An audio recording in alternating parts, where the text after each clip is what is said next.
Sholat batal jika aurat terlihat ketika sujud.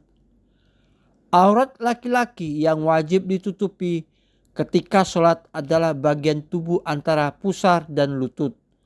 Sementara itu, aurat perempuan dalam sholat mencakup seluruh anggota tubuh kecuali wajah dan kedua telapak tangan, baik bagian luar maupun dalam hingga batas pergelangan tangan.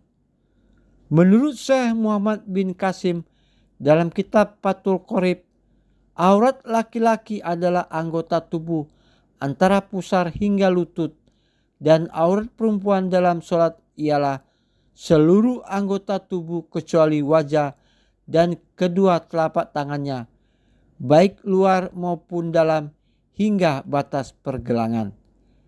Dari penjelasan di atas dapat dipahami bahwa dalam sholat, seorang laki-laki diwajibkan menutup bagian tubuhnya dari pusar hingga lutut. Namun, penting untuk dicatat bahwa kewajiban menutup aurat ini berlaku ketika terlihat dari bagian atas dan sisi-sisinya, yaitu kanan, kiri, depan, dan belakang, bukan dari bagian bawah. Seseorang tidak diwajibkan menutup auratnya dari bagian bawah. Oleh karena itu, jika auratnya terlihat dari bagian bawah, berarti saat melakukan sholat di atas bangunan atau ketika melakukan sujud, maka sholatnya tidak dianggap batal. Sementara itu, menurut Habib Muhammad Shahab, jika aurat belakang pria yang terlihat hingga bagian bokongnya, hal itu bisa membatalkan sholat. Kalau auratnya di sini atau bokong sudah kelihatan celengannya karena sudah di bawah pusar, maka hukum sholatnya tidak sah. Namun seperti yang kita ketahui bersama, rambut perempuan merupakan salah satu bagian aurat yang harus ditutup saat melaksanakan sholat. Dan hal ini sering terjadi pada perempuan saat sholat. Apakah sholat dibatalkan jika perempuan memiliki rambut di kepalanya?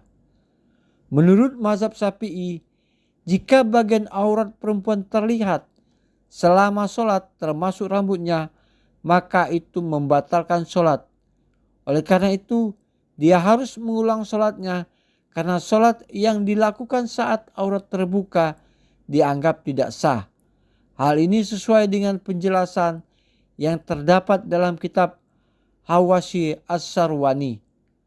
Wajib menutup seluruh tubuh saat sholat bagi perempuan kecuali wajah dan dua telapak tangan.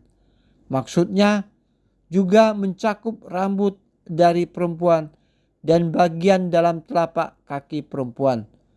Menutup telapak kaki dengan tanah dianggap cukup dalam keadaan berdiri.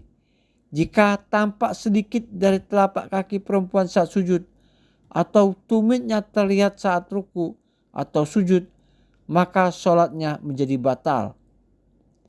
Namun dalam mazhab Hanbali, mazhab Ahmad bin Ibnu Hambali, atau mazhab Hanafi, terdapat perbedaan dalam penilaian terhadap penampakan aurat, baik itu sedikit atau banyak, selama sholat. Jika aurat yang terlihat hanya sebagian kecil, maka sholatnya tidak dianggap batal. Namun, jika aurat yang terlihat cukup besar, maka sholatnya dianggap batal.